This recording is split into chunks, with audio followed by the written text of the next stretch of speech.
Taxpayer services. All the major taxpayer services under GST and most services under customs and income tax have been digitalized.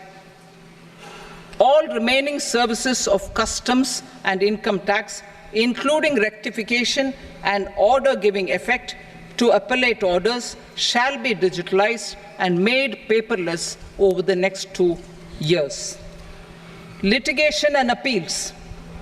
While our concerted efforts to reduce pendency of appeals at various appellate fora are beginning to show good results, it will continue to engage our highest attention. To dispose of the backlog of first appeals, I plan to deploy more officers to hear and decide such appeals, especially those with large tax effect. For resolution of certain income tax disputes pending an appeal, I am also proposing Vivad Se Vishwas Scheme 2024. Further, I propose to increase monetary limits for filing appeals related to direct taxes, excise and service tax in the tax tribunals, high courts and Supreme Court to 60 lakh rupees, 2 crore rupees and 5 crore respectively, with a view to reduce litigation and provide certainty in international taxation. We will expand the scope of safe harbor rules and make them more attractive. We will also streamline the transfer pricing assessment procedure. Employment and investment. I have a few proposals to promote investment and foster employment. First of all, to bolster the Indian startup ecosystem, boost the entrepreneurial spirit, and to support innovation, I propose to abolish the so-called angel tax for all classes of investors. Second, there is tremendous potential for cruise tourism in India. To give a fillip to this employment-generating industry, I am proposing a simpler tax regime for foreign shipping companies operating domestic cruises in the country. Third, India is a world leader in the diamond cutting and polishing industry, which employs a large number of skilled workers. To further promote the development of this sector, we would provide for safe harbor rates for foreign mining companies selling raw diamonds in the country.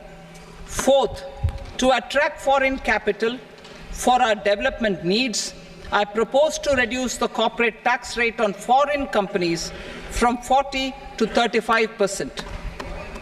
Deepening the tax base. I have a couple of proposals for deepening the tax base. First, security transaction tax on futures and options of securities is proposed to be increased to 0.02% and 0.1% respectively. Second, for reasons of equity, I propose to tax income received on buyback of shares in the hands of recipients. Other proposals. To improve social security benefits, deduction of expenditure by employers towards NPS is proposed to be increased from 10 to 14% of the employee's salary.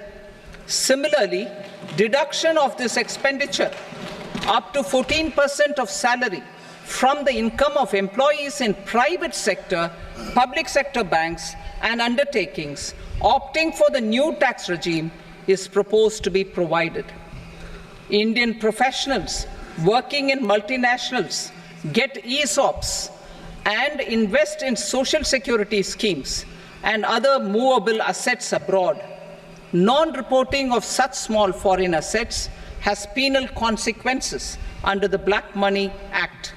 Such non-reporting of movable assets up to 20 lakh rupees is proposed to be depenalized. Other major proposals in the finance bill relate to withdrawal of equalization levy of 2%, expansion of tax benefits to certain funds and entities in IFSCs, and immunity from penalty and prosecution to Benamidar on full and true disclosure so as to improve conviction under the Benami Transaction Prohibition Act 1988. உடனுக்குடன் செய்திகளை தெரிந்து கொள்ள Sun news bell ஐகானை click பண்ணுங்க.